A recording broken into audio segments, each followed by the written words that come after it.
আপনাদের একটা তত্ত্ব বলি আপেক্ষিকতা নিয়ে, মানে বুঝতে কিংবা কিছুটা বোঝাতে আর কি। যদিও বুঝি যে অনেকেই জানেন। একটা জিনিস দেখেন, এই যে ট্রাকটা যাচ্ছে না, এই ট্রাকটা সম্ভবত 40 কিলো পার আওয়ার, মানে প্রতি ঘন্টায় 40 কিলো বা 30-এর আশেপাশে যাচ্ছে আর কি। কারণ কি জানেন, মানে যারা গাড়ি চালাচ্ছে তারা জানে যে আজকের আবহাওয়া খুব খারাপ, বিশেষত গাড়ি চালানোর জন্য। কারণ 30 ফিট, এই যে একটা জিনিস কিছুক্ষণ আগেও বললাম, 30 থেকে 40 ফিট বা 50 ফিট সর্বোচ্চ, এর বেশি কিন্তু দেখা যায় না। কিছু কিছু জায়গায় আরও অবস্থা খারাপ, দেখা যাচ্ছে না। তো যারা গাড়ি চালাচ্ছে তারা জানে যে হঠাৎ করে সামনে কোনো একটা ঝামেলা হলে তারা আসলে আটকাতে পারবে না, কারণ সামনে দেখা যাচ্ছে না। তো এই রাস্তায় যদি পরিষ্কার থাকতো, দেখেন,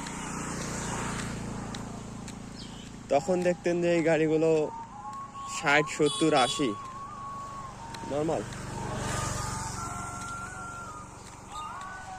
মানে সেই মোটরসাইকেল থেকে শুরু করে যে কোনো গাড়ি, মানে অন্য যে কোনো সময়ের তুলনায় ধীরে যাচ্ছে। কারণ তারা জানে, মানে তাদের মুখ্য উদ্দেশ্য হচ্ছে যে তাদেরকে নিরাপদে পৌঁছাতে হবে কোনো রকম ক্ষতি ছাড়াই। আর এটা করতে গেলে অবশ্যই তাদের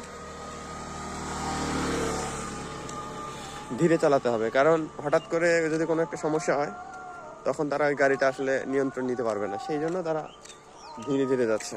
তো জীবনের বেলাও ঠিক একই রকম, সব সময় একইভাবে চলা যায় না, একইভাবে চলতে হয় না, পরিস্থিতি অনুযায়ী চলতে হয়। কারণ নিরাপত্তাটা সবার আগে, কারণ ঝুঁকি সব জায়গাতেই আছে। তো ঝুঁকি সর্বনিম্ন রেখে কিভাবে বেঁচে থাকা যায়, স্বার্থ উদ্ধার করা যায় এবং যতদূর সম্ভব পারতপক্ষে অপরের ক্ষতি না করে, এটা আসলে ভালো। তো এই রাস্তার মতোই আর কি।